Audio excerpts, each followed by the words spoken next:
মুসলমানদের উন্নতি হোক রাজ্য সরকার কখনো চায় না। রাষ্ট্র চাই যে পেছন দিক দিয়ে মুসলমানদেরকে ক্ষতি করার চেষ্টা করছে। মুখ্যমন্ত্রী আমাদের সাথে ধোঁকা দিচ্ছে, আমাদের সাথে প্রতারণা করছে, আমাদের সাথে হচ্ছে গাদ্দারি করেছে। এই সরকার মুসলমানের সাথে প্রতারণা করেছে। সামনের ছবিটা রেখেছে যে সংখ্যালঘুদের আমি ভালোবাসি, মহব্বত করি, কিন্তু ভিতরে প্রবেশ করলে দেখা যায় আসলেও আদেও তিনি সংখ্যালঘু ভক্তি দেখান না, শুধু মুখে করেন, কাজে কিছু নয়। অল বেঙ্গল ইমাম মুয়াজ্জিনের পক্ষ থেকে আজকে একেবারে রামলীলা ময়দান থেকে শুরু করে এই হগ মার্কেটের সামনে কিন্তু বিশাল বিক্ষোভ মিছিল করা হয়েছে এবং সেই বিক্ষোভ মিছিলের সামনে তারা যে দাবিটি তুলে ধরছেন মূলত 3 দফার দাবি তারা তুলে ধরছেন। প্রথম যে দাবিটি তারা রাখছেন ওয়াকফ আইন সরলীকরণ করতে হবে এবং সাথে সাথে ওবিসি এ ও বি নিয়ে যে সমস্যা তৈরি হয়েছে তারা যেন অতি সত্বরভাবে চোখ দেন রাজ্য সরকার এবং সাথে সাথে ইমামদের ভাতা বৃদ্ধির দাবি নিয়ে তারা কিন্তু রাজপথে সরব হয়েছেন এবং সরাসরি শুনে নেবো তারা ঠিক কি বলছেন এই নিয়ে। দাদা, আপনাদেরকে কেন ইমাম ভাতা বানানো হচ্ছে না? বলছে না, রাজ্য সরকার বিভিন্ন দিক দিয়ে মুসলমানদের চাপতে চাইছে। মুসলমানদের উন্নতি হোক রাজ্য সরকার কখনো চায় না। রাষ্ট্র চাই যে পেছন দিক দিয়ে মুসলমানদেরকে ক্ষতি করার চেষ্টা করছে। তার জন্য ইমাম ভাতা বাড়ানো হচ্ছে না। বা রাজ্য সরকার সদিচ্ছা নেই যে জাতির উন্নতি হোক, সর্বধর্ম মানুষদেরকে উন্নতি হোক, রাজ্য কাজ কলকারখানা যা হোক এটা চাই না। ও চাই হচ্ছে ভোট ব্যাংক রেখে দিতে, সেই জন্য ইমাম ভাতা বৃদ্ধি করতে চাইছে না। আমরা তো সবাই জানি রাজ্য সরকার হচ্ছে মুসলিম দরদি সরকার, সেক্ষেত্রে দাঁড়িয়ে আপনাদের কোনো ইমাম ভাতা বাড়ানো হচ্ছে না?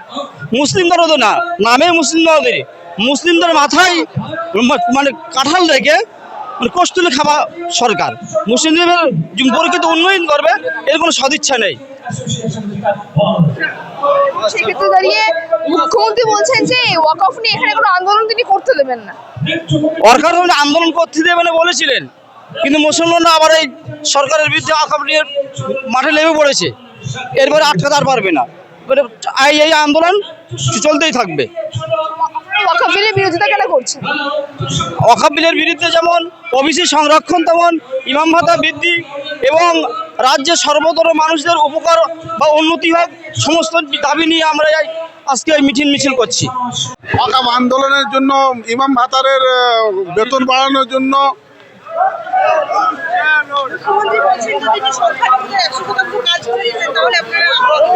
ওই কিচ্ছু আমরা পাচ্ছি না, ও সব মিথ্যা প্ররোচনা, সব মিথ্যা প্ররোচনা। আমাদের হিন্দু এক হতে চাই, আমরা মুসলমানদের মধ্যে হিন্দুদের বিভেদ সৃষ্টি করতে চাই না। আমরা মিলিজুলি থাকবো ভারতবর্ষে। এই সরকার মুসলমানের সাথে প্রতারণা করেছে। এই 15 বছর এই সরকার মুসলমানের সাথে প্রতারণা করে আছে। আমরা ভাবিছিলাম এই সরকার পরিবর্তন করলে সংখ্যালঘুদের এরা দেখবে।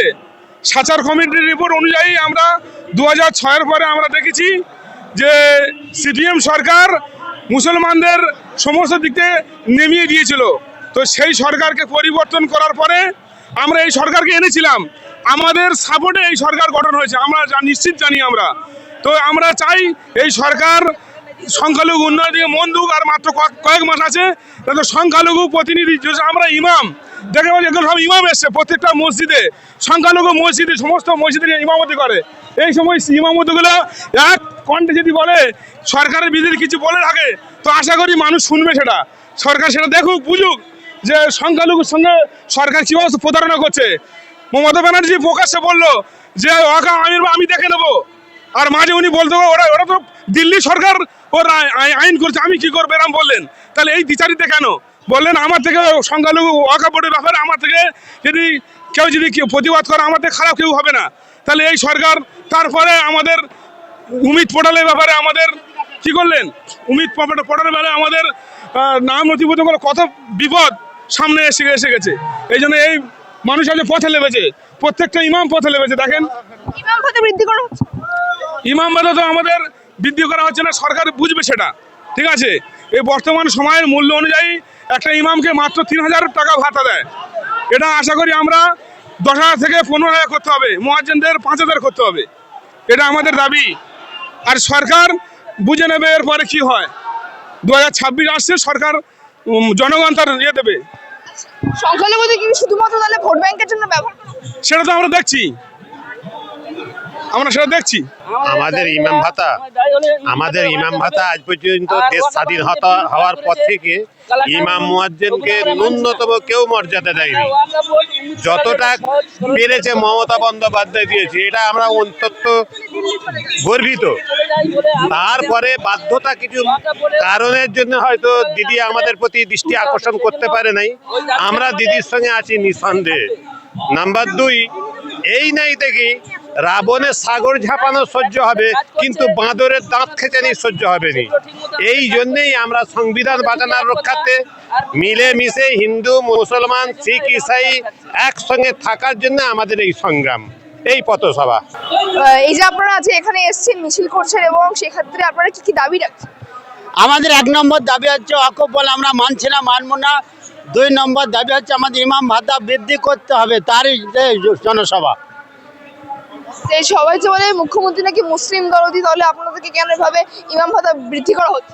মুসলিমদের নাম করে আমাদেরকে দূষণ করা হচ্ছে, যাতে মুসলিমদেরকে বসিয়ে দেওয়া হচ্ছে, মুসলিমদেরকে শেষ করে দেওয়ার পরিকল্পনা চলছে।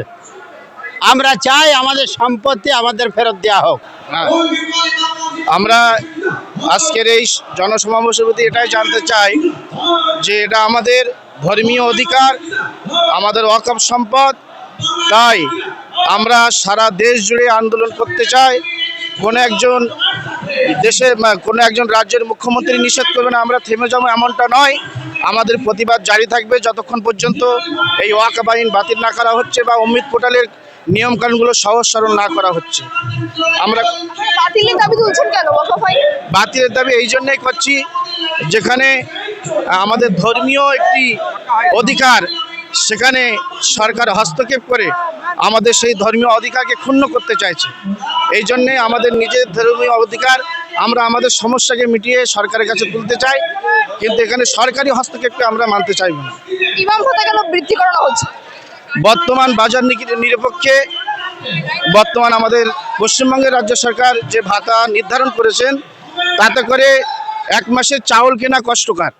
অতএব ইমাম ভাতার বৃদ্ধির সঙ্গে সঙ্গে আমরা এটাও বলতে চাই, রাজ্যের যে সমস্ত ইমাম মুয়াজ্জিনরা আছে তাদের ছেলে মেয়ে সহ, তাদের পরিবার সহ শিক্ষা দীক্ষা এবং ঘর সংস্থান সব কিছুর দিক দিয়ে উন্নয়নের প্রয়োজন আছে। ভাতা সহ আর্থিক সহযোগিতা রাজ্য সরকারে আমরা আবেদন করছি।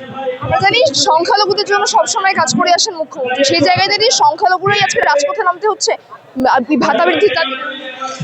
আজকে তিনি তার ভোকালটা, তার সামনের ছবিটা রেখেছে যে সংখ্যালঘুদের আমি ভালোবাসি, মহব্বত করি, কিন্তু ভিতরে প্রবেশ করলে দেখা যায় আসলেও আদেও তিনি সংখ্যালঘু ভক্তি দেখান না, শুধু মুখে করেন, কাজে কিছু নয়। তার প্রমাণস্বরূপ আজকে ওবিসি থেকে অনেকগুলোই নামই বাদ চলে যাচ্ছে। সেখানে 34টি পদের ভিতরে 32টি পদ মুসলমানদের, সেখানে খারিজ করে দেওয়া হচ্ছে। সে নিয়ে তিনি চুপ করে আছেন এবং তার সমস্যার কোনো সমাধান করছেন না। রাজপথ থেকে বর্তমান সরকারের অধিকার আমরা বন্টন হচ্ছে, আমাদের মানে যে অমৃত পোর্টালের নাম করে যে সরকার দ্বিচারিতা করছে, সেই সরকারের বিরুদ্ধে আমরা প্রতিবাদ। মুখ্যমন্ত্রী মমতা বন্দ্যোপাধ্যায় তো বলেছেন যে এখানে ওয়াকফ নিয়ে কোনো আন্দোলন করা যাবে না, তাহলে আপনারা এখানে এসেছেন আন্দোলন করতে? কিন্তু ওয়াকফ নিয়ে যে আন্দোলন করতে হবে না, সেই সরকার তো আগে থাকতে বিল পাস করে সিগনেচার করে দিয়ে সব কিছু ব্যবস্থা করে দিয়েছে, অথচ সেই সরকার আমাদের সঙ্গে দ্বিচারিতা করছে।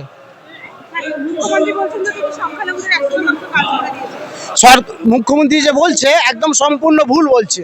সে আমাদের সঙ্গে দিতে যে কোনো কাজই করেন, চাকরি থেকে তারপরে স্কুল থেকে পাঠশাল থেকে সব কিছু বন্ধ করে দিচ্ছে, এবং সরকারি টাকায় সেখানে মন্দির তৈরি করছে, কিন্তু মুসলমানদের জন্য তো কিছু করছে না। মুসলমানদের ওয়াকফের সম্পত্তি টাকা নিয়ে, অথচ ইমাম ভাতা মাত্র 1500 আর মহাজ্জন ভাতা মাত্র 1000 টাকা করে দিচ্ছে, অথচ পুরোহিত ভাতা দিচ্ছে সেখানে 12,000 টাকা করে। তাহলে মুসলমানদের সঙ্গে দ্বিচারিতা করছে না। ইমাম ভাতা 2012 থেকে যে এটা চালু করেছে, কিন্তু এখনো হচ্ছে না। দিদির কাছে আমাদের এটাই অনুরোধ থাকছে, সব ভাতা বাড়ছে, এবং দেখেন আপনারা বিধবা ভাতা বাড়ছে, এগুলা সব ভাতা বাড়ছে, কিন্তু ইমামদের 2012 থেকে দিদি আশ্বাসন দিয়েছিল ইনডোর স্টেডিয়ামে 6 মাস পর আমি আরও ভাতা বাড়াবো, কিন্তু এখনো ভাতা বাড়া যায়নি। ওয়াকফ বিলের আপনারা বিরোধিতা কেন করছেন? মুখ্যমন্ত্রী তো বলে দিয়েছেন। প্রথম দিদি বলল যে আপনারা নিশ্চিন্ত থাকেন, কিছু হবে না। কিন্তু এখন কি হলো, 5 দিন আগে আমাদেরকে নোটিফিকেশন বের করে গভর্নমেন্ট বললো যে এখন ওয়াকফের আপনাকে উমিদ পোর্টালে দিতে হবে। তো আমার যে 88,000-এর বেশিও আছে, কিভাবে এগুলো ম্যানেজমেন্ট হবে আর কি করে করতে পারবো, সেই জন্য এই আন্দোলনে আমরা নেমেছি ইমাম মুয়াজ্জিন সংগঠনের পক্ষ থেকে। আজকের মুখ্যমন্ত্রী আমরা হচ্ছে গিয়ে যে সংগঠন ইমাম অ্যাসোসিয়েশন চ্যারিটেবল ট্রাস্টের পক্ষ থেকে আমরা যে সংগঠন নিয়ে এসেছি, আমরা প্রত্যেকে মাইনের জন্য হচ্ছে গিয়ে দাবি রাখছি। আমরা ভাতার জন্য দাবি রাখিনি। আমাদের ইমামদের 10,000 করে মাইনে দিতে হবে, পুরোহিতদের দিতে হবে, এবং হচ্ছে কি গির্জায় যারা থাকে তাদেরও মাইনে সিস্টেম করতে হবে। আমাদের মুয়াজ্জিনদেরকে 5,000 টাকা করে দিতে হবে। মুখ্যমন্ত্রী যে 15 বছর আগে 2011 সালে প্রতিশ্রুতি দিয়েছিল ইমামদের বাড়ি দেওয়ার জন্য, ইমামের ছেলে মেয়েদের হচ্ছে পড়াশোনা করার জন্য, সেসব কিছু করে নেই। আজকের সেই জন্য আমরা হচ্ছে আন্দোলন করতে লেগেছি। ইমাম অ্যাসোসিয়েশন অ্যান্ড চ্যারিটেবল ট্রাস্টের পক্ষ থেকে আমরা সংগঠন পুরো পশ্চিমবাংলা জুড়ে এসেছি। মুখ্যমন্ত্রী কি তাহলে শুধু আপনাদেরকে ভোট ব্যাংকের জন্য ব্যবহার করে? মুখ্যমন্ত্রী আমাদের সাথে ধোঁকা দিচ্ছে, আমাদের সাথে প্রতারণা করছে, আমাদের সাথে হচ্ছে গাদ্দারি করেছে। আজকের যদি গাদ্দারি না করতো তাহলে জাতি ধর্ম বর্ণ নির্বিশেষে সবার হচ্ছে সমান চোখে দেখতো। ওয়াকফ বিলের বিরোধিতা করছেন কেন আপনারা? ওয়াকফ বিল আমাদের হচ্ছে পূর্বপুরুষদের, আমাদের হচ্ছে বাপকালকের সম্পত্তি। ওয়াকফ সম্পত্তি কোনো সরকারি নয়। কেন আজকের হচ্ছে ওয়াকফ সম্পত্তি আজকের হচ্ছে বেহাত হয়ে গেলে আমাদের হচ্ছে কবরস্থান, মসজিদ, গির্জা, খানকা আমাদের নিজস্ব সম্পত্তি। আমরা কারোর টাকা নিয়ে হচ্ছে এই সম্পত্তি বিক্রি করতে আসিনি। আমাদের পূর্বপুরুষরা আমাদের হচ্ছে দান করে গিয়েছে, আমাদেরকে ওয়াকফ করে গেছে। সেই জন্য এটা হচ্ছে মুসলমানদের যে থাকবে, ছিল, আছে এবং থাকবে কিয়ামত পর্যন্ত। ওবিসি নিয়ে কি কি সমস্যার সম্মুখীন হতে হচ্ছে আপনাদের? ওবিসি এসআইআর হচ্ছে যে মুখ্যমন্ত্রী যে প্রতিশ্রুতি দিয়েছিল, আজকের বলেছে আমার থেকে আর খারাপ কেউ হবে না। যদি আমার থেকে খারাপ কেউ হয় তো তোমরা যদি হচ্ছে কি যাও আন্দোলন করতে চাও দিল্লি চলে যাও। 26-এ তাহলে ভোটটা হচ্ছে কি দিল্লি গিয়ে চাইতে বলবে মুখ্যমন্ত্রী, পশ্চিমবাংলাতে হচ্ছে চাইতে হবে না।